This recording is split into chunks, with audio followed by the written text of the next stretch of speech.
Welcome to the MS&Me Radio Network, a division of the Multiple Sclerosis Global Support Network. The following program broadcast is an original creation by the broadcast entity. Discussion within the following broadcast should be used for informational purposes only and is not a substitute for professional medical advice or consultation. Before considering application of any broadcast content in the following program, please consult your healthcare provider. If you feel you are having a medical emergency, please contact your local health services for immediate assistance. MS&Me Media and the Multiple Sclerosis Global Support Network do not guarantee or warrant the accuracy of information in the broadcast to follow. The Multiple Sclerosis Global Support Network provisions broadcast services to program hosts. Information discussed in the broadcast does not necessarily reflect the views, opinions, or goals of the network and are solely those of the show broadcast host.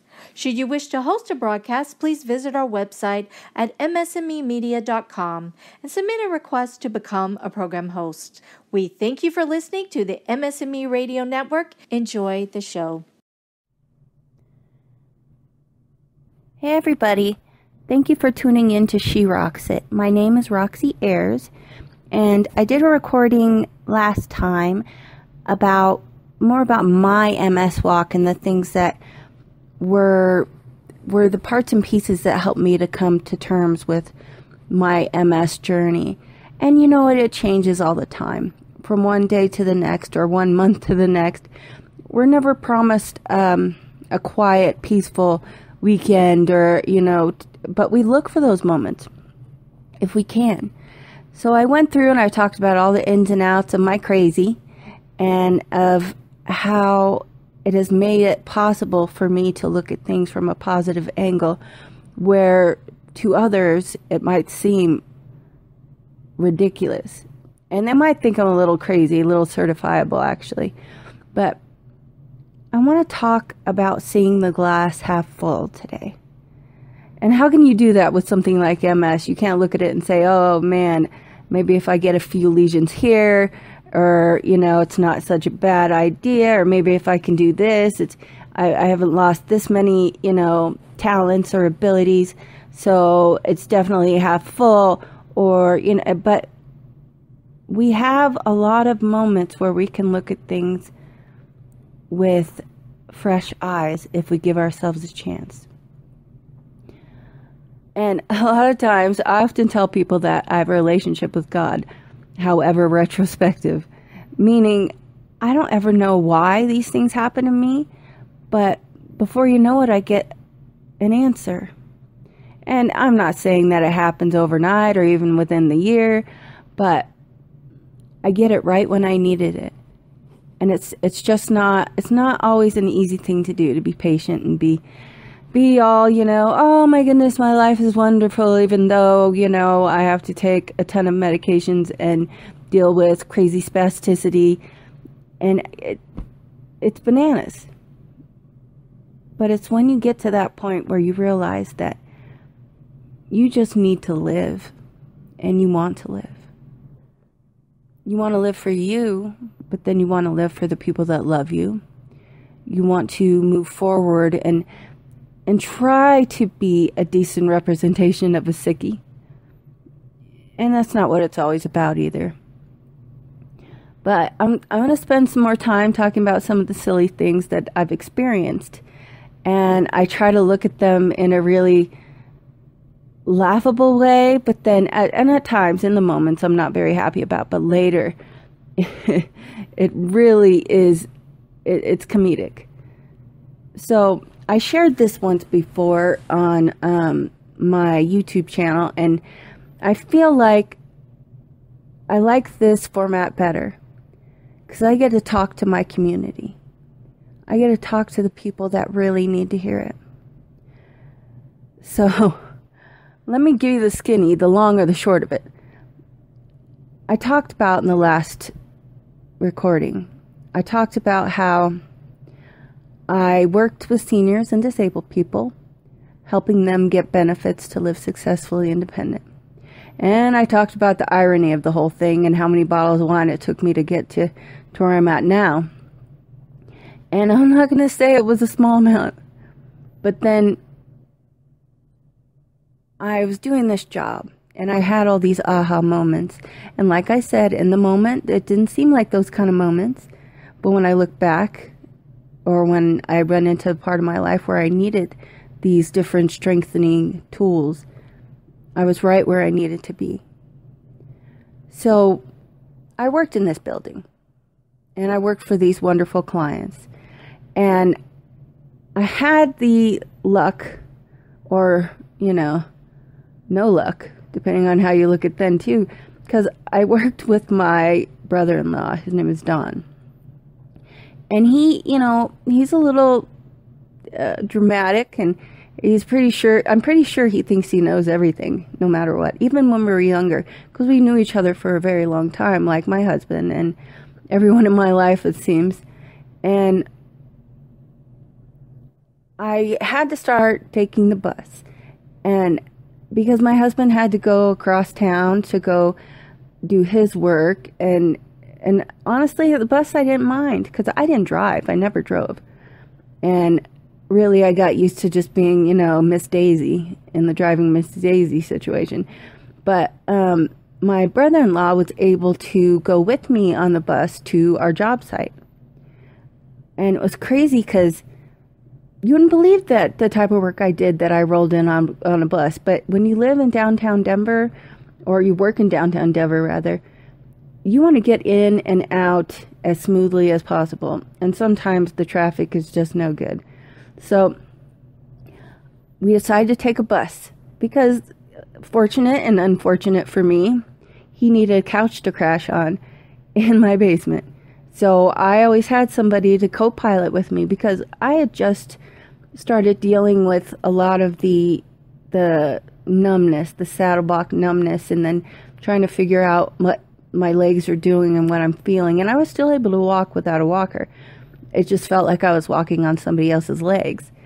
But the nice thing is that for all the things that Don wasn't, he was a very protective person. And he made sure I never fell on the road, or had issues falling off the bus or something like that, which I feel like I would have been safe, but you never know. You never know. So I was blessed to have a co-pilot. And he was the janitor in the building that I worked. So the funniest thing is in the morning, we'd get up, go walk into the bus stop, which wasn't far. And Don was not a morning person by any stretch of the imagination. And I don't know how he thought he was going to work a 9 to 5 or even an 8 to, it doesn't make sense. But he ended up needing a job where I worked, and he got hired, and now I have a co-pilot. And the funniest thing is I am an extreme morning person. I wake up and I am just ready to talk about everything. And you could see the look on Don's face as I start talking to him. And, at first we sat next to each other. But I think Don thought, I'm going to try to sit somewhere where I can lay on the bus thing so I don't have to sit next to her while she talks to me the entire way. And I did talk to him the entire way, but I think I was just trying to reprogram his thinking or something. I don't know. And it was a long bus route. So can you imagine somebody like me talking to somebody like him, trying to drop some knowledge on him? And honestly, I felt like I should tell him that it wasn't a joy to sit next to him the whole time anyway, because he always had an insane amount of cologne, kind of like a teenage kid would. And I don't know what he was trying to cover up, but he definitely was making that happen. And it was a little crazy. So on our way, I talk his face off, or I choose not to, and then I talk to the other person next to me's face off, as I do. And like I said on the last, when my voice, my mouth is the thing that works exponentially well in comparison to the rest of me. So I was going to work, and before we'd go to work, we'd stop at Panera Bread on the way in. And it was kind of hilarious because we had the same routine. I would order the same thing. He would order the same thing. And, I don't even know if he really even talked. I think we were both so tired, and it took that whole bus ride to realize just how early it was. for us to wake up in the morning. And we'd be sitting there and we'd be drinking our coffee. And that was another thing Don was great with. He would make sure that the coffee was in his hands and not mine, because we know that would cause an insane amount of uncomfortableness. So I'm sitting across from him, and I'm telling you, we probably did this for every bit of, 6 months. And so every other day or 4 times a week, it just depended on the days that we worked, we would bust it in, and we would be co-pilots, and I would talk his face off, and he would roll his eyes, and it was extraordinary. I kind of liked it more when he got irritated, because otherwise I just wasn't doing my job as a sister. And so we get to Panera Bread, and we start munching down, and we've got our routine, and this, like I said, we did it for, quite a while. And this one particular time, Dawn looked at me, and this is when my eyes were okay. So they weren't jazzing around yet like they do now with my rotary nystagmus. And for those of you who don't know what that is, it's basically my eyes going in circles all the time. So everything is dancing. You have people have the side to side, but I've got full circles. And it's ridiculous.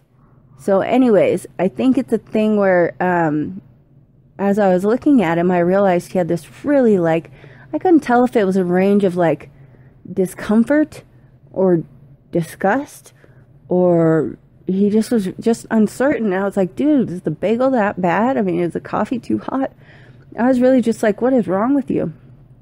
And he goes, no, you don't understand. You don't understand. And I'm like, what are you talking about? And he's like, I need you to understand this. I don't know why, and I don't know when you thought it was a good idea, but you need to stop playing footsie with me. And oh my gosh, I was appalled. I could not believe it. I was like, because, he wasn't really my type, because my husband was my type. And I told him, I can't exactly believe that you would think that I would think that, or want to do that, or even touch you ever. Ugh. So I explained to him. After his look of disgust or disdain or irritation or whatever else it was, I was like, Don, I can't feel my feet. I've told you that I can't feel my legs or I'm really from the waist down, I feel nothing. So now I get to look at you with disgust and irritation. And he was just so fried. But then after that, I started laughing. I couldn't stop laughing. And I looked at him like, oh, this crazy man. But honestly, it fried me a little bit. It made me a little unhappy in ways. But then after the laughter that I was able to have or achieve, and it couldn't be denied that was a hilarious situation. I wouldn't even know where to start. And I look back at that, and it could have been a moment where I was upset and I was irritated with him. But I decided to look at it in a different way, a different light. That I wasn't losing any fluid in my cup. I was adding my cup with more laughter and more joy in a silly situation like that. And we all have these battles. We all have these moments. And it's up to you how to look at it. And it does take a little perspective from other people in different situations and different ways to look at things. And not everybody's the same. Not everybody requires the same amount of super duper soft hands, kind heart kind of stuff. I was always kind of a tough bird because my family was. If you weren't, I remember my dad saying this, I was throwing a fit about something, and he says, are you hanging lip? And that's what we'd say when somebody was being a little brat and throwing a fit and had the lip hanging down. And but we never put too much strength in these moments. It was more like, get over yourself. And I thank God every day that I was raised like that, because I don't want to be lost in my disease. And like I said, it happened for years where I was very irritated and didn't understand why God decided to put me here, and woe is me, because I'm not above that. I've been there. But then I have all these little funny moments where you can turn around and laugh at them. And I think the funniest thing was too, is later on in life, because of my circle eyes and stuff, I am never able to realize where Don is uncomfortable. So then I just continue to make him uncomfortable until he says something, and then I make him more uncomfortable. So I think it has made a more strong, serious brother-sister relationship. And I'd find it hard to believe that somebody would have a brother-in-law, sister-in-law relationship like ours. Because we did know each other our whole lives. And no, we didn't like each other, each other's faces, and we were irritated. But if we can look at things differently. So, okay, something really funny. So you know how all of these places that we go to for our care, and we go to get different service and stuff, where they have all these automatic flushing toilets, which sounds amazing, and it is amazing because we don't have to touch the flusher thing. We don't have to try to remember, because our MS brains, they don't necessarily make it easy to get all the parts and pieces together when we need them to. And it was weird because, like, I was on the toilet, and here's the thing. I leaned forward to grab some toilet paper in preparation for wiping, and I'm telling you, that toilet flushed while I was on it. And I don't think you've ever experienced anything that icky until you do. But that wasn't even the funny part. So I started going to this program where I was, nonstop automatic flushing toilets. And I got the system down. I knew how to operate it. I wasn't going to have any issues. I wasn't going to have the thing where the toilet flushed on me while I was sitting on it.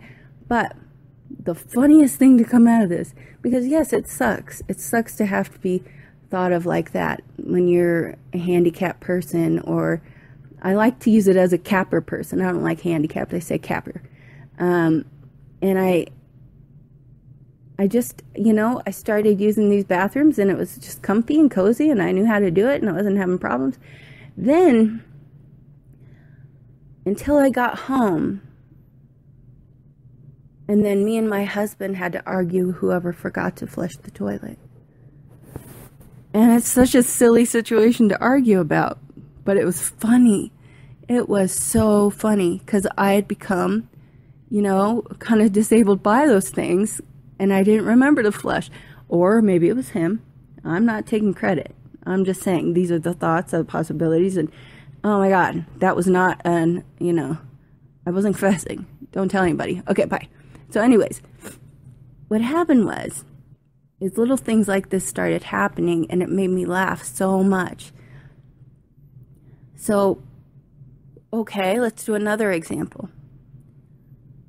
We go to the airport, and if you're in a wheelchair or you require assistance, you get to do like the back way, like it's like the presidential, treatment.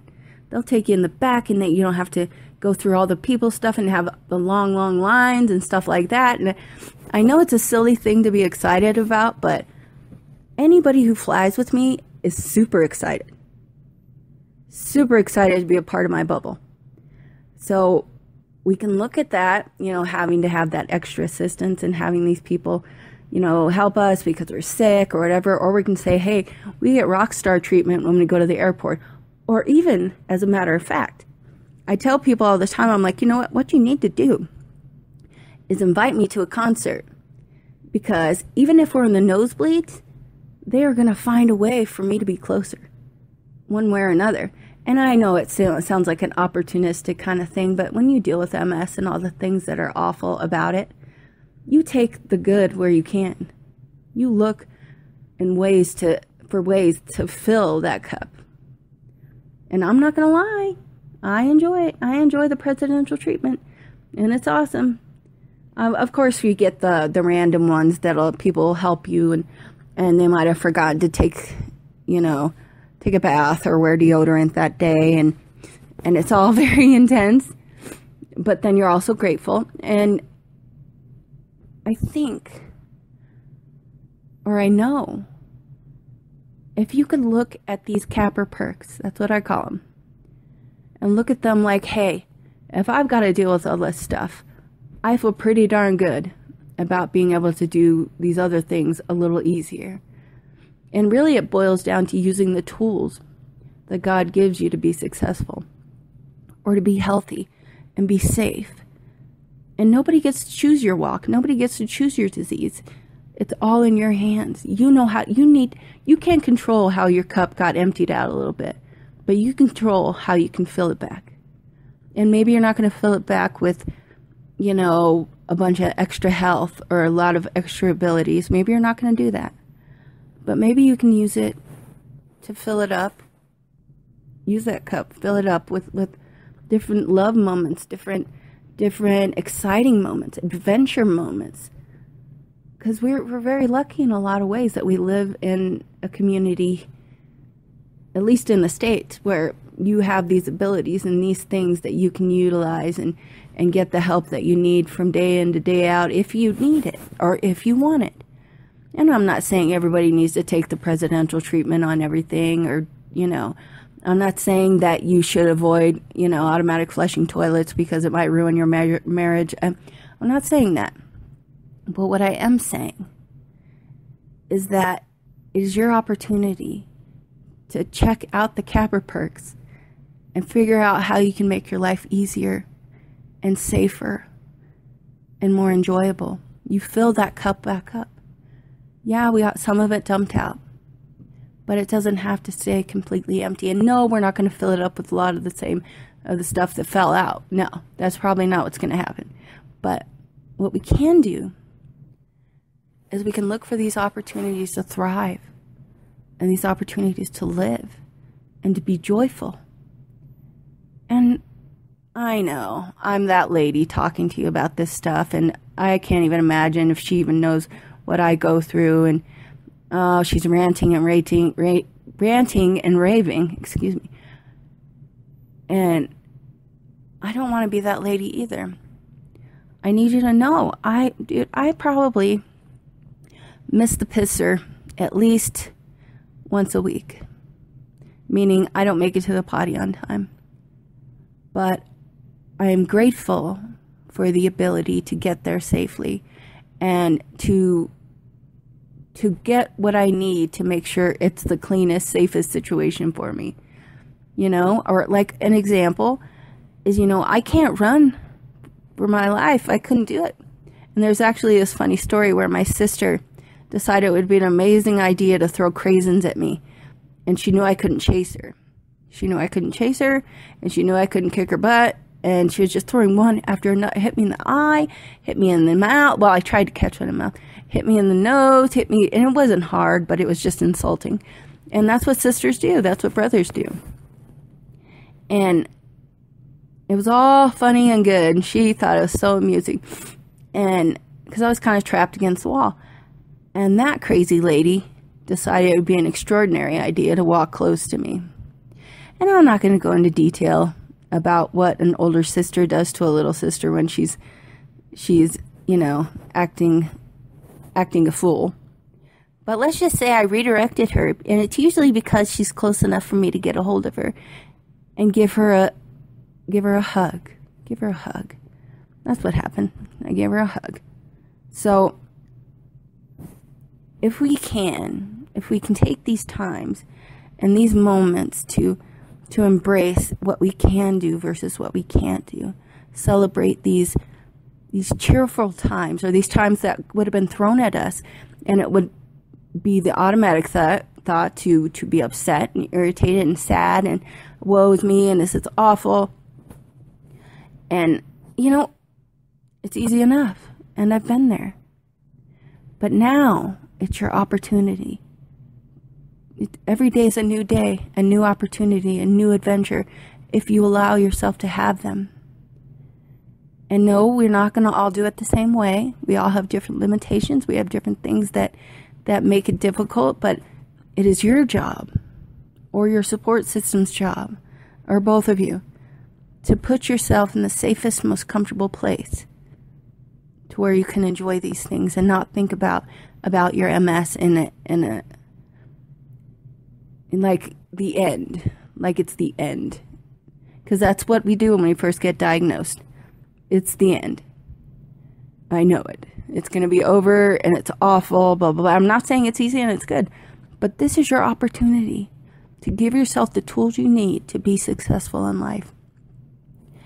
And if you can harness those things and you get the support services you need to make sure that you can be healthy and you can be all the person that you can be. And I'm not trying to be like that crazy, I wasn't going to sing, in the army. But anyways, I think if you can, from this point on, if you can give it all you've got in the best way you can and give yourself the help that you need. And this MS&Me bubble, they have so many little venues of it. They had nothing like this when I was younger. So many different ways to learn and to grow, and people to meet and talk to. And I've seen the conversations that people have on these different chat sites or different places, and there's nothing like this place.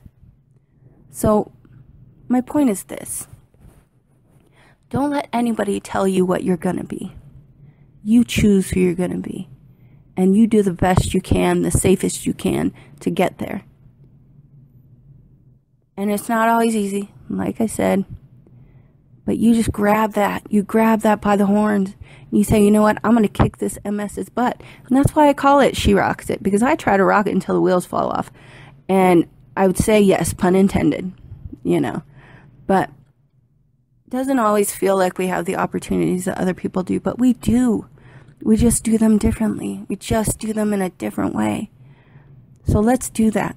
And I encourage you guys to come back and check on me and see how I'm doing, see how I'm treating everybody.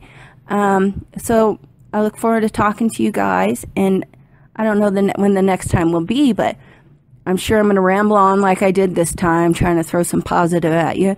But you know what? Don't forget your blessings and the people you can bless. And don't forget how lucky you are to have air in your lungs.